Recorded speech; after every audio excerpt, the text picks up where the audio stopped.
sweatshirt day. Hi everyone, thanks for coming back. Doing a few other jobs recently, but just some filling jobs needed doing. Back on Perfik today. So yeah, it's definitely cold. Somebody's turned the heating off, I think. But let's see where I was and let's see what I've got to do. Okay, yeah, so just a refresh. There's the inverter charger, the Multiplus 2. Solar, not done anything with that yet, apart from on the panels. I think we're going to change that out, put a new modern consumer unit in there, just because those are getting on a bit now, so customers asked me to whip that out. Crimps on the galvanic isolator. Let's get these batteries wired up to the Multiplus. So I've been pondering this for a few days actually. So when we're talking about fusing, getting the fuse as close to the battery source as possible, the power source as possible. So I've got a little bit of an issue here, and that is this metal box that these sit in.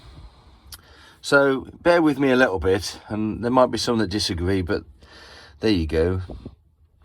If I put the fuses up here, then that positive cable has to sort of cross the steel box, which is a potential for a short on an unprotected piece of cable. And I did think about turning the batteries around. I don't like taking positives across negatives and vice versa. Even though I am going to insulate this with some split conduit as well. I'll try and avoid that if I can. It's not always possible, but I'll try and avoid that. But what I'm really worried about is this steel box, where there is a potential for crossing a live cable across a grounded piece of steel that could over time eat into the cable. I really don't like that. So what I think I'm going to do is actually put the fuses in the battery box. It's not unusual to do it, you know. There's no reason. They don't have to be mounted. They just have to be fused. The one thing, watch on these mega. These are the ones I always use. These are from AES. If you look at the studs there where the fuse goes, in fact, it might be better to show you that one. So when you connect the cables on these obviously become positive, in this case 12 volt. What you have on the back are the bolt heads. You see, this is like a bolt that goes through the lock-in nut. These bolt heads will also be sitting at 12 volt. Now, if you're mounting them to a surface, then they're all hidden and happy days. If you're not, there is a potential for, if you sitting them on the batteries, there is a potential for that to, see what I did there? For those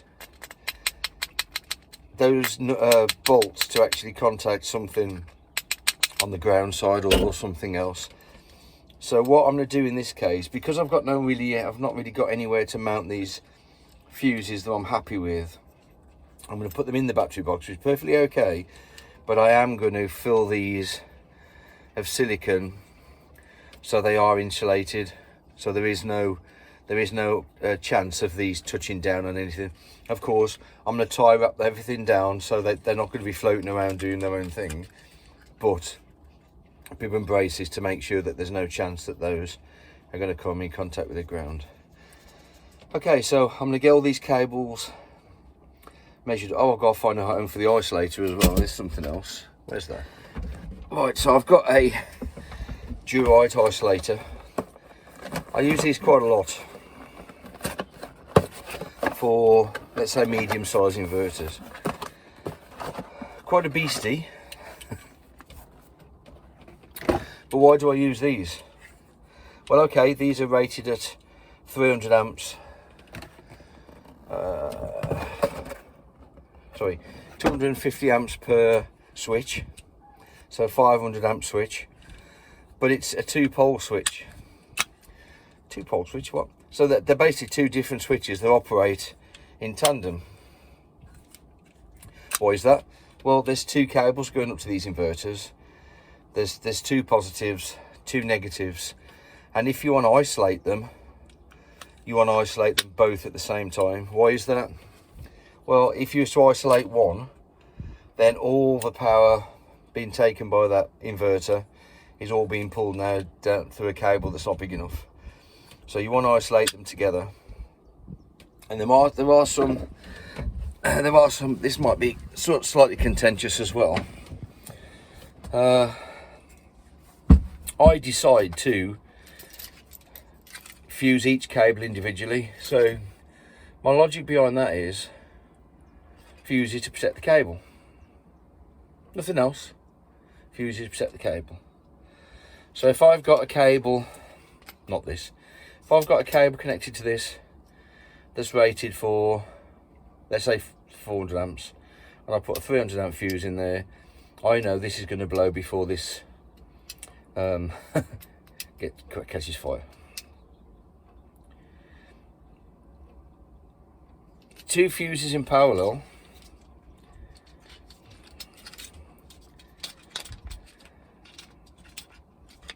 so there'll be a 50mm cable onto one, 50mm cable onto the other, 2 250 amp fuses. This way each cable is protected. So I haven't really been happy with. You could take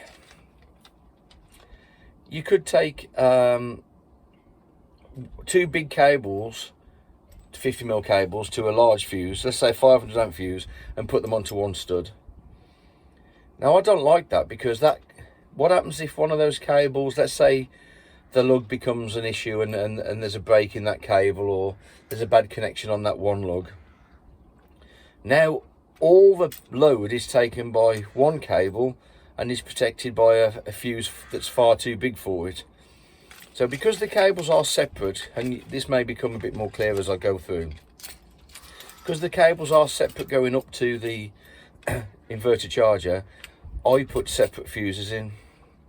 So if this one blows, this one is now taking all of the load, and this one will blow as well, because this is the inverter's trying to pull too much current. This one will blow, protecting the cable.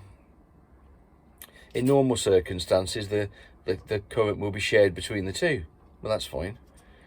Long as and this is a thing, I make sure all the cables are exactly the same length. So that's an issue, marginal, but it's there.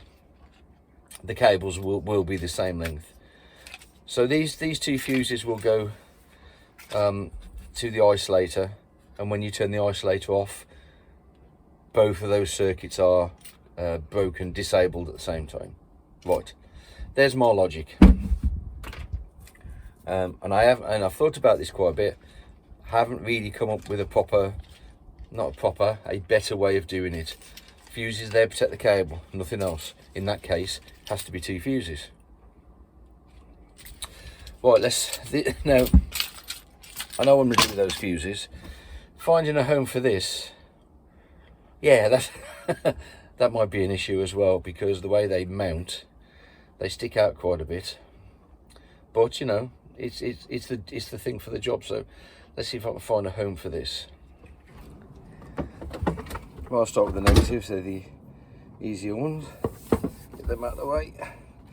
So again, I'm going to keep these cables the same length, the negatives as well as the positives.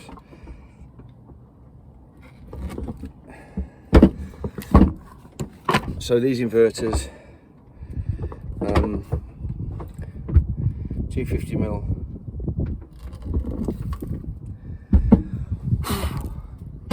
250mm, cables, M8 onto M8. You don't need to see me crimp loads of cables, so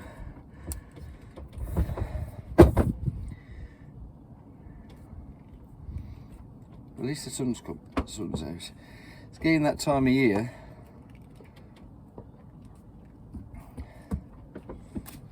where you're not quite sure what the weather's going to be doing. And I've got a lot of work coming up, or a lot of work on. I've probably got, I think I've probably got 5 weeks work actually in, which makes it very difficult to respond to breakdowns.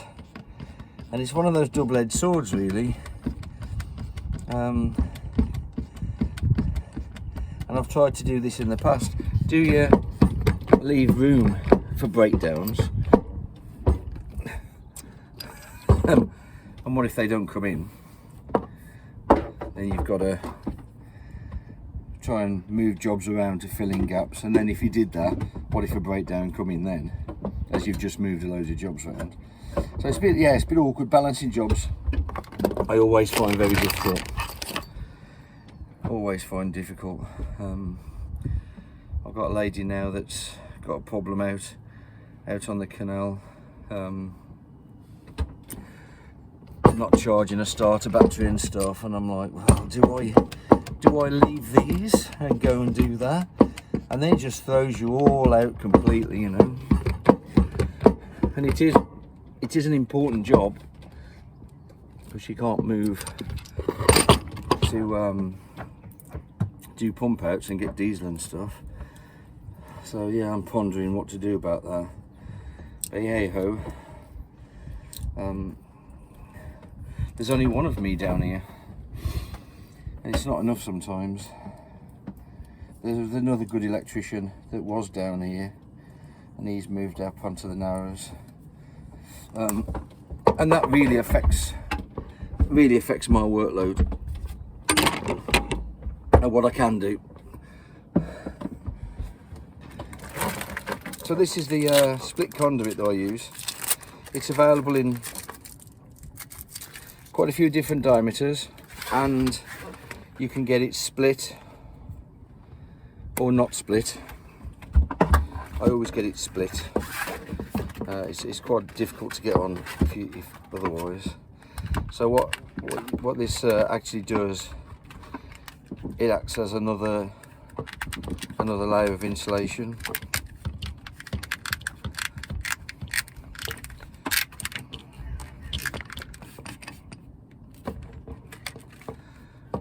That just clips over the cable. I'll put a link below to this one. I can't find it anywhere locally. There's a supplier on eBay that I use, and I always use. So like I say, there's a link down in the description for where I get this from. So what I tend to do then is just a couple of wraps of tape, nothing serious, it ain't coming out of there, but with a couple of turns of tape, I know it's not coming out of there, so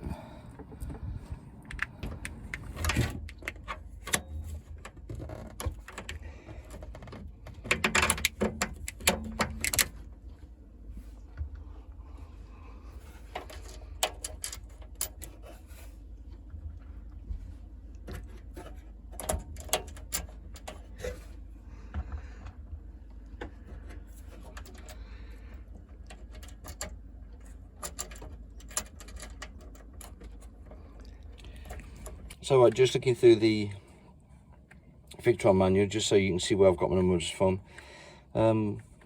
Recommended battery capacity amp hours 400 to 1200. We got 550 in there. Recommended DC fuse 400 amps, which in our case is going to be 200 amps. And then there's 0 to 5 meters from battery to the inverter is 250 mils. If you go further, then you're going to have to go up to 270 mils. Okay, so that's where it comes from, and you can see cannot locate cables in a closed conduit. That's it, they might get warm. And 2 means 2 positives and 2 negatives. Okay. Now, following manufacturer's instructions as best you can. They've done all the testing. Right, to go and get a couple of 200 amp fuses. Well, that's all the cables made up. So M8 to the Multiplus. These are 10s, so always make sure you use the right size lugs. So I'm just assembling this up and tightening this up outside. I'm gonna have to make some kind of spacer for this, like a wooden surround of some description, but I'm going to wire it up anyway. You can see, so that that's one switch and that's the other on these dual wires. So, and again, all the cables are the same length.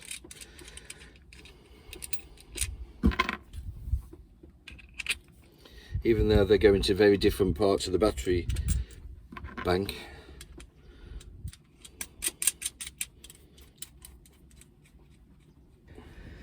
But that is fixed really well. It's not staying like that. Needs a wooden surround light around it of some description, so I'll look at that. Right, need to get these insulated, then I can get them down onto those fuses and get the 12 volt connected.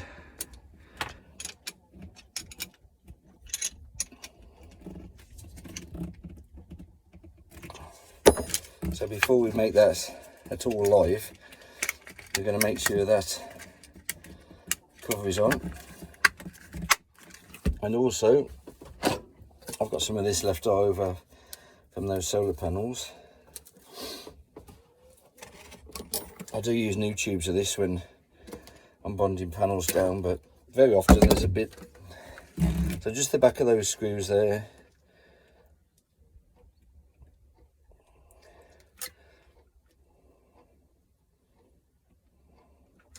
Just to prevent anything.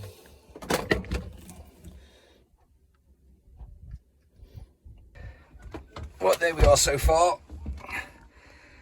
2 negatives, 2 positives, both 50 mils.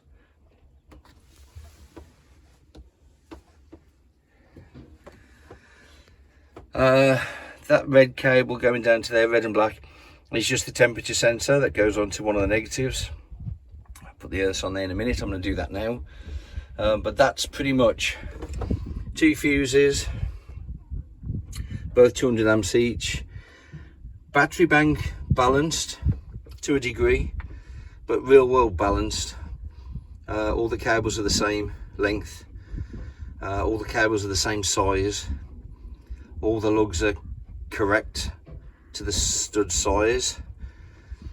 So yeah, there we go. So I haven't connected any 12 volt loads out yet, and there's a couple of loads and connections that I need to figure out what they are.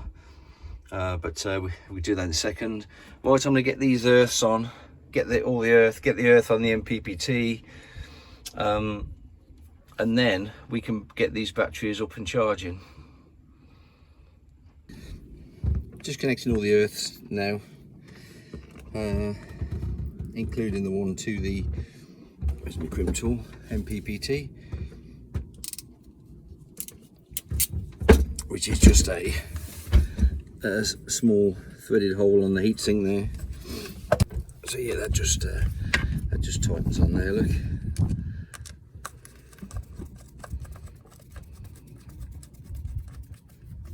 That one's hard to get to, so I've done that when it's outside or off the wall. Okay, just briefly then, that's the earths connected. So I'll talk about this one hanging here in a second. So this is the incomer from the shore power, goes onto the shore side, doesn't go anywhere else.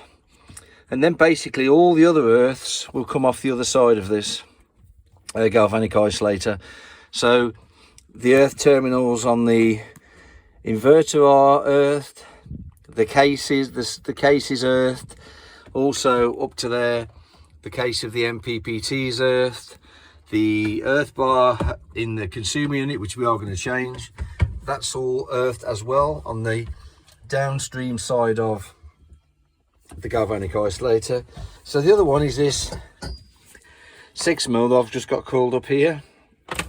That's going to go down to the hull.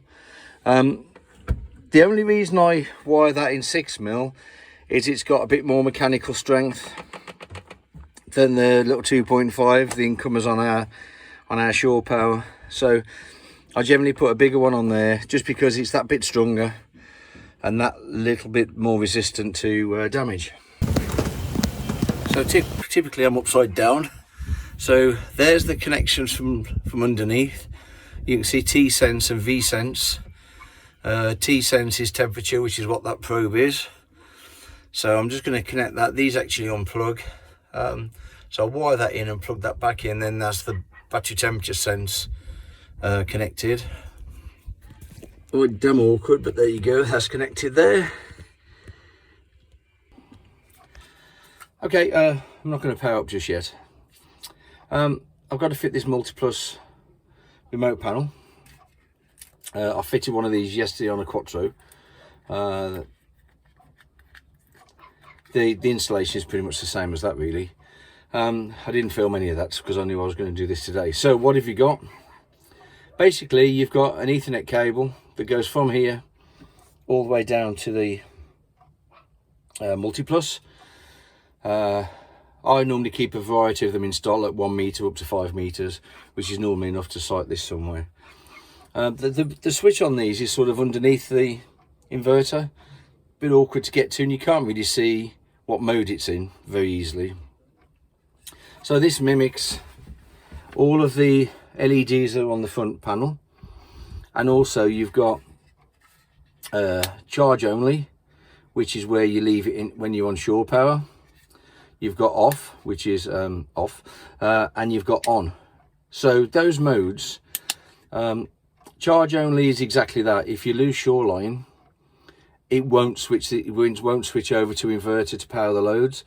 And that's a good thing, really, because if you run out of credit on your pontoon, or there's a problem with the pontoon, maybe it trips or something, if you've got it on, it'll automatically go over to inverter and power your boat. Happy days. But you won't know. So even when your battery's down, you won't even know about it. And if you leave your boat for any length of time, you may have a fridge running or something like that, you ain't gonna know about it. Your batteries will be on the floor. So leave that on charge only. And when you go over to on, if it is switched to on, all the charge works as normal when it's on shore power. But like I say, when you lose shore power or you go off grid, it'll switch the inverter on automatically. Okay. The other, you've got a little potentiometer here as well, and a little display, which I'll show you in a second. But this allows you to set the maximum current that you can draw from the bollard. So in most marinas, it's 16 amps. So you can actually set this to 16. So no matter where your batteries are, it won't pull any more than 16 amps down from the shore power, because what would happen, it would trip out. So you can set this to what your shore power connection maximum current is, which is, I think, is really useful. So right, with these you get a little bezel, and you just have to ferret that out. So you screw that to the wall and that clips into the bezel. So the size of hole that you need to cut out is actually that. So there is a template with these generally, but I just mark around there and cut that out with a multi-tool, which I'm going to do in a bit. It fixes with 2 screws. Watch out for those, because those screws are really close to the edge, so you don't want to be any bigger than that cutting, because you'll find that those screws will wander out and you won't get a good fixing. So that's got to be fixed up now. And then there is the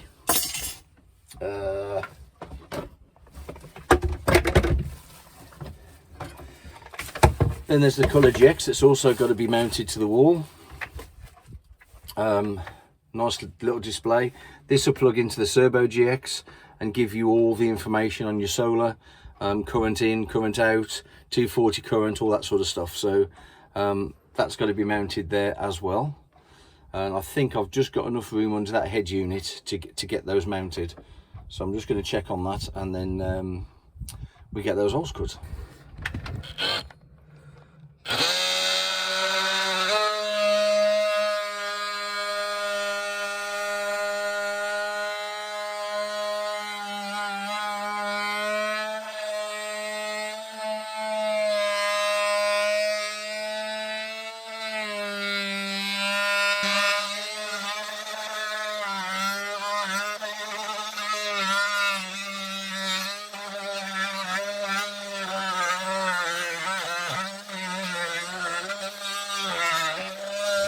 Well, seeing it's so sunny, I'm trying to get as many jobs as possible done.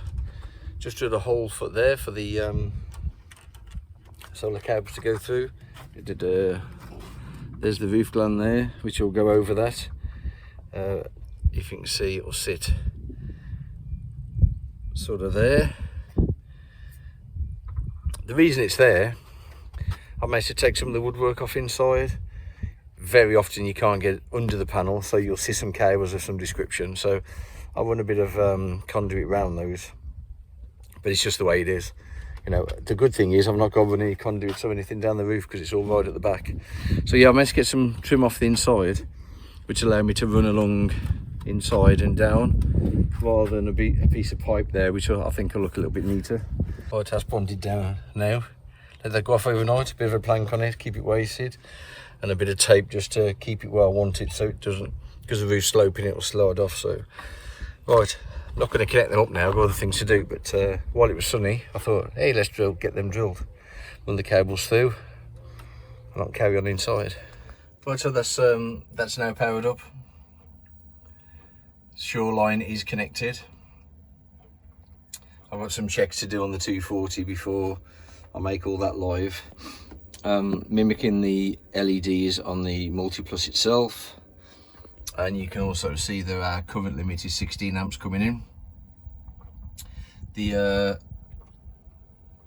colour GX isn't on yet because they've sent me a Venus GX and not a Cerbo GX. Great, so I'm waiting for that to come in and get that powered up. The cable is run, it's here.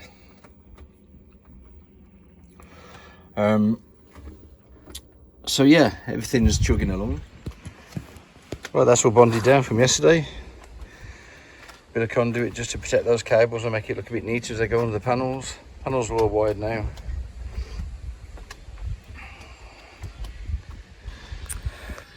So just a thing really, for some people. I know these are flat roof, boats have a curved roof. Some are more curved than others. It's surprising really. Some are really quite flat, some are really curved. I can't use these at all. I know there's other mounts, magnetic mounts, which I haven't tried yet, but I probably will do. There are the Z brackets drilling into the roof. Now let's think what could possibly go wrong drilling into a narrowboat roof. So I don't do those either, unless the customer wants it. Customer wants it, then fine. So if I look at my installation here, and this is just for me and for the haters really, but I know there's not many of you, there's one or two. To me, that's as neat as it's going to get. You could go something like these, which, okay, gives you some storage on the roof, but not a fan really. And if I'm not picking on this particular boat, but they've taken that through the pigeon box. Cable, nice. And you've got one there with feet on it. Don't look like they're fixed to the roof. Galvanised conduit running down the roof there. Screwed into the, you can see the spacer bar saddles, steel conduit screwed into the roof. All okay, but I'm not a fan of that either. That's quite nice over there. It's similar to some of the ones I've done on this one called Slow Boat. You can see there they've built up, made a bit of a box, and they've put the vents in as well, which you have to do for your ventilation because there'll be mushrooms under there. So they've done that to space mushrooms or space above mushrooms. Trying to find some tilters, but I can't see any. But yeah, I'm not a fan of tilters either really. And I have this conversation a lot. Well, oh, there's some over there. Do you want to get out? Do you want to get and move your panel every half an hour, every hour? Track the sun? No, I don't. It only works if your boat is pretty much 90 degrees to the sun, which it won't be. You can tilt them the other way to an extent, but you can't tilt them the same amount. So let me just. So you see they've concocted a bracket up, and they look similar on that one really as well. I'm not a fan. And there's actually a boat down here that I bonded some on the other day, which are over there, 2215s. So you pay your money, you take your choice.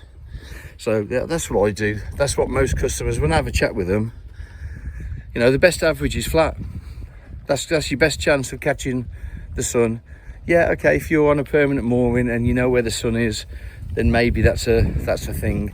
But if you're cruising about on the canal, the canals, are funny enough, do not run 90 degrees to the sun ever. So, and the sun moves. Do you want to be moving your panels every hour? Personally, I don't. So that's why I do it that way, and I get good results as well. Customers get good results. They're really happy. And most of these boats, you know, off grid, you're looking for every ounce. You know, continuous cruises, every ounce you can get. So that might work for some. But for a lot of boats, these are out in the summer months, and they want power in the summer. And this boat's that. It won't be out in the winter. Excuse me. It'll be out in the summer. And I think, me personally, I think that's a neat install, as neat as it's going to be. So, right, I need to get cracking and get finished as much as I can on Perfik today. Right, so those are wired. Remember before? No, not all wired. It's wired up on top. Remember I said before there's some high voltages on these solar panels. Let's just have a little check. I don't know if I can show you this. Let's see if I can get that there. I don't touch. Right, so three of those panels connected in series. We've got 63 volts there. Quite a dull day as well. If you notice, there's a minus there, minus 63. So basically, the minus or a figure that's not there, there's no plus, there's just a minus. So what that applies to is the positive probe.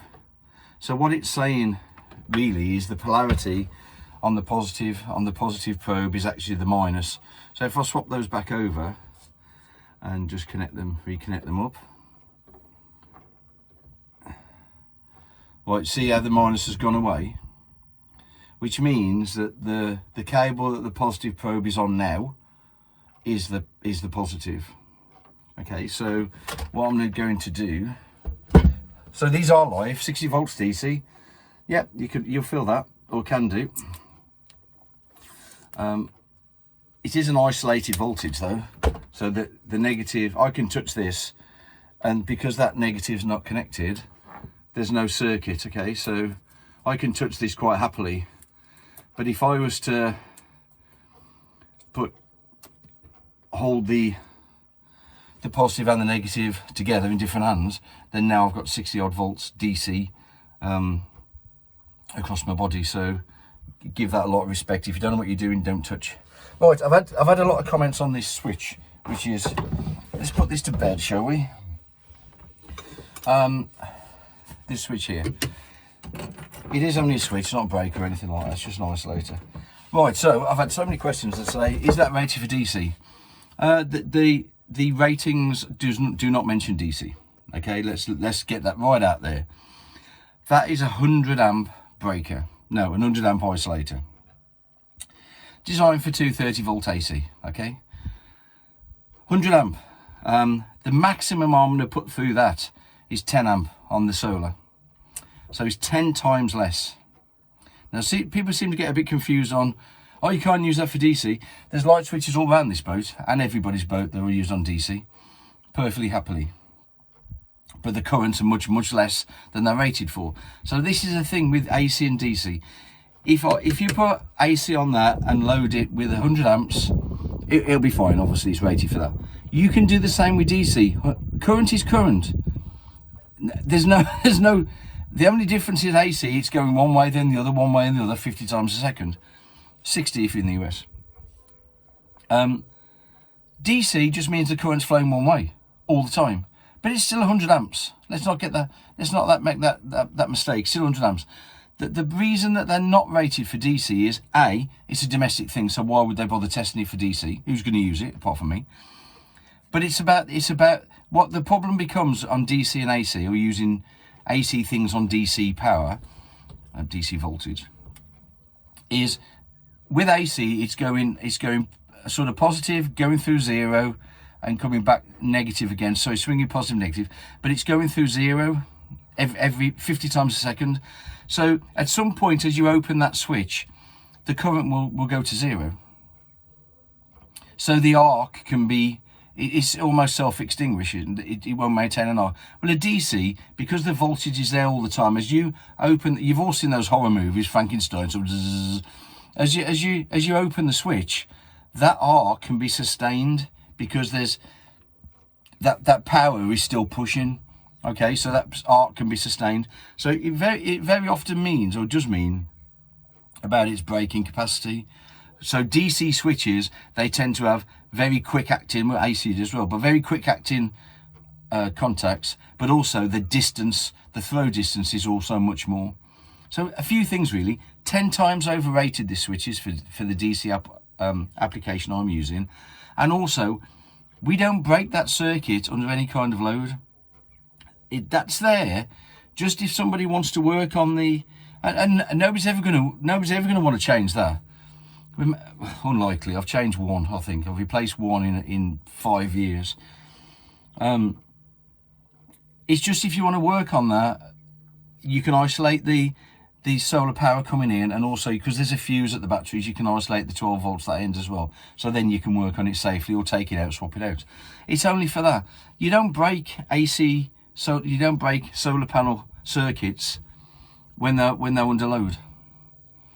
That can damage the solar panels and the controller. So it's only there if you want to work on it. That's all it's for no other reason at all. Let's move that nail. For no other reason at all.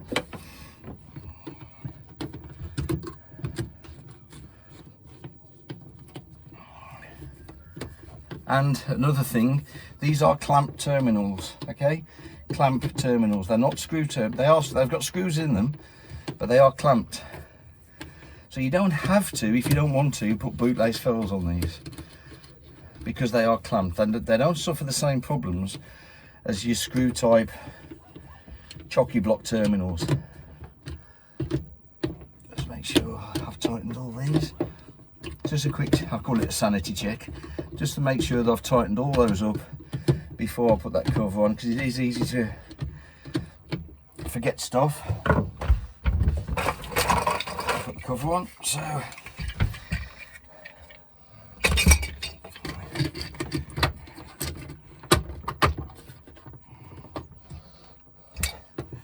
and again, the one thing about these as well, when I've said that those voltages are quite high, and they are you really going to put those through like a 12 volt isolator? Because you've now got the same problem. You know, 12 volt isolator is not designed for, say, 150 volts DC. And in a lot of cases, not all, but in a lot of cases, those terminals are exposed. I don't want anybody confusing 12 volt DC for, let's say, 100 volt DC. That's a big mistake there, or potentially a big mistake. So those are covered up, they're isolated, they're neat, they're tucked out the way, and there you go. Right, you can see the screens up here. You can see it's done. It's doing an update, software update, which is fairly normal. Sometimes they do a couple, maybe 3. Depends how long they've been set on the shelf, I guess. Okay, so I've now connected the batteries, put a 40 amp fuse in there, a little MIDI fuse, and now you can see that the solar panels are now producing power. It is on float. That's because the batteries are charged. Okay, and the next screen, really, you have to set up the battery voltage correctly. You can set it on a rotary switch on the unit itself, on the mppt itself, but you can also do it in software. In this particular case, the Victron gel is the right settings anyway, so I'll leave it at that. That's fine. I've just got to plug my laptop in and check the Multiplus and get that configured so that's charging properly. And all that charging circuit's done now. It's pretty good. So now I've got to connect the 12 volt up, and there's a couple of loads on here that I need to connect to the batteries as well. So I'll get all that done. Excuse me, get the 12 volt connected back up. And then we're starting to cook on gas a little bit, which is good, considering the amount of work that's gone into it. But yeah, it's all come together. Yeah. Right, there you go. Let's blow that up a bit.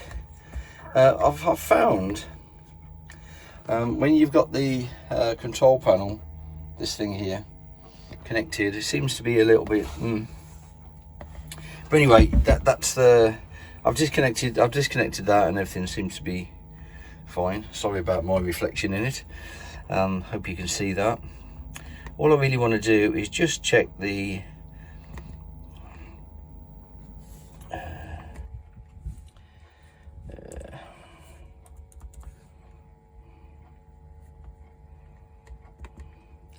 that password is freely available on the net. It's all over the place.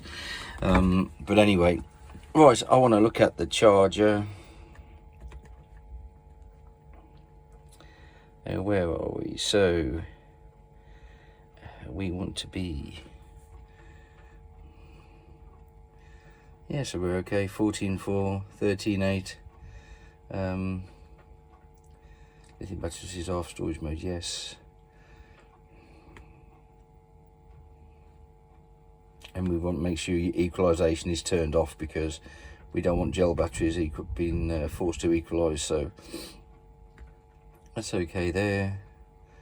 Grid, which we don't have. Well, we do, I suppose. So okay, that'll cross over quickly. These are the disconnection high voltage reading settings. We don't need to mess around with those. General 50 Hertz, 16 amp current limit, overrule by remote, which we've got. Right, just popping the covers down. Got to cut the battery lid down there. The one is down there already. Holes for the hydrogen, if there was ever any, which there's not much of gel batteries. I'm going to drill that bearer bar. Here's the earth cable you can see here. So I'm going to drill that engine bearer bar for the earth. So just to recap, there's the earth coming in at the top. Any earths at the other side of the galvanic isolator, and I take one directly from there straight down to the chassis. So we earth the boat as well as it being connected to the negative. Everything is now fused in that battery box. Everything's up and working as it should be. Solar's working, inverter's working, charger's configured, all that kind of thing. Just getting these lids covered, cut, so they fit nicely then, and finish the installation off.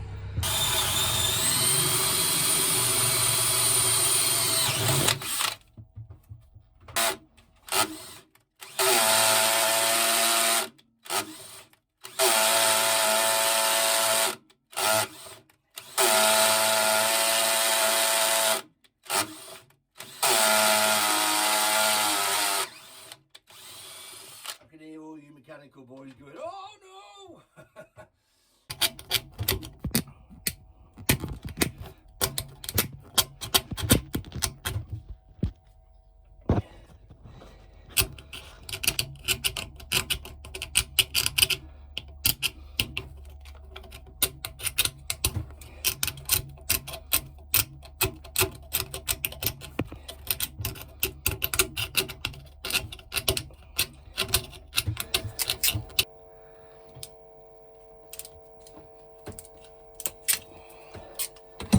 So, bottom washer, there you go. So that earth is now onto the bearer bars, which is obviously welded to the rest of the chassis. So the cables run out the way, any rotating parts, so that's that. Right, I'll put the covers back on the engine. Yeah, this motor's only got a single alternator, which, yes, okay, but it certainly would benefit from a battery to battery charger, but we'll have a chat with the customer about that. I'm not trying to get work, I don't need to, but there is a more sophisticated way of charging those lead carbons.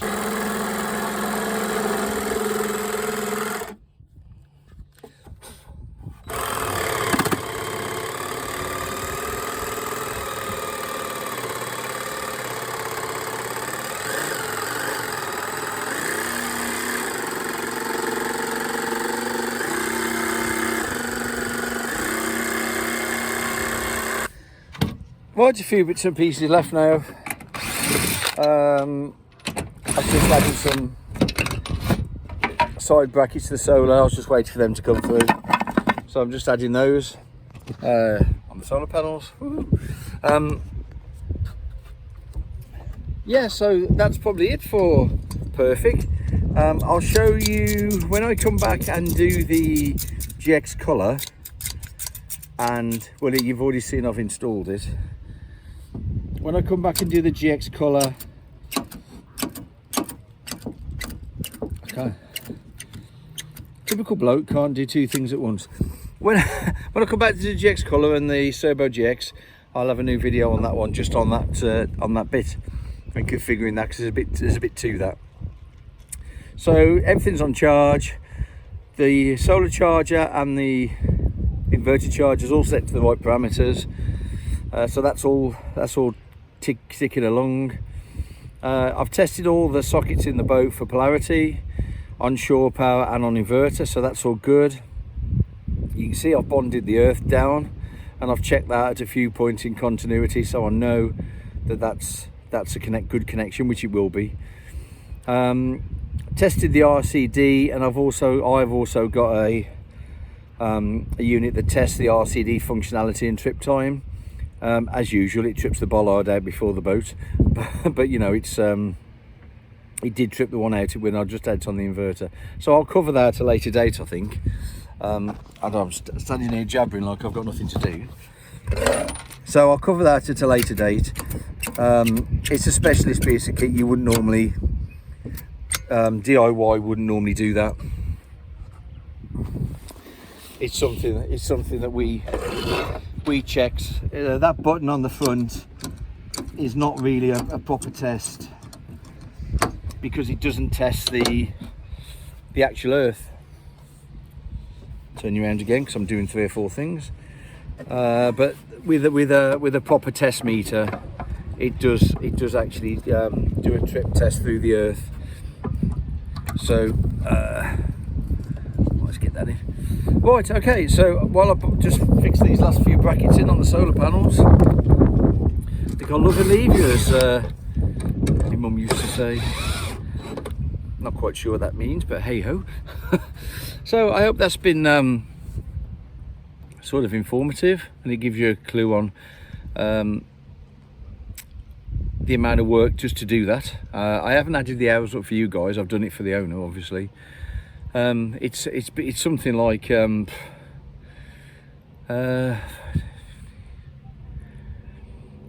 it's probably 24. I'm just going to guess. It's probably 25 hours work, something like that, maybe 30.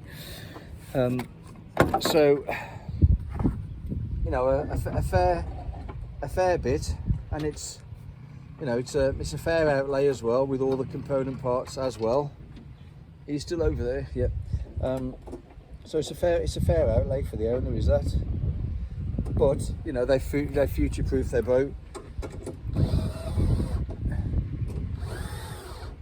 You know, it's got all the up-to-date Victron stuff on it now, which is let's turn you around as I'm just bonding these brackets down, like I've said. Yeah, it's got all the up-to-date Victron equipment on it now, so that's all pretty good. Right, yeah, so anyway, I was saying, right, I'll leave you. Hope that you found that informative. Lots of stuff to do next week. What we're doing next week, there's a charging fault on a Dutch barge, which I'm going to phone Annie up, see if we can go and do that. There's also another set of lead carbons to do, and alternated battery charger, so that'll definitely be something new for the channel. Not quite sure what else. I've got to finish Lynn's solar off. I've got the following week I've got a full Evo install, Webasto Evo install, a couple of Webasto services left to still got to do before winter. I've got to sort that boat out with all the dodgy wiring, if you remember that one. She's not happy bunny about that boat. It's cost her quite a lot. It's got diesel bug and everything as well, so quite a lot there. Got just some wine on a boat over there called Jonathan. Yeah, it's all go. But it will tail off once you get into October. Towards the end of October, it's starting to tail off, which is good because I've got to get our boat through boat safety, and I've got to get the van ready for Spain for our 6-week trip. So no fun working on boats in January, I guarantee that. Right, okay, right, I'm jabbering, which I often do, as my missus says. I'll catch up with you next time, guys. Stay safe. For any of the Victron stuff, there's a link below. If you want to click on Battery Megastore's link, that'll take you through to their eBay store, which is their keenest prices. They're cheaper on their eBay than they are on their normal website. So click that link below for anything Victron, solar, batteries, sterling power. That's all down below. So yeah, help yourself there. If there is any Victron stuff you want me to order, then drop me an email, because I'll get really good prices on Victron, and I can generally be even cheaper than they are. So anything Victron, give me a shout. Ship all over the country, no problem at all. Right, see you next time then, guys. Thanks for watching. Don't forget to press that subscribe button. See you next time. Bye.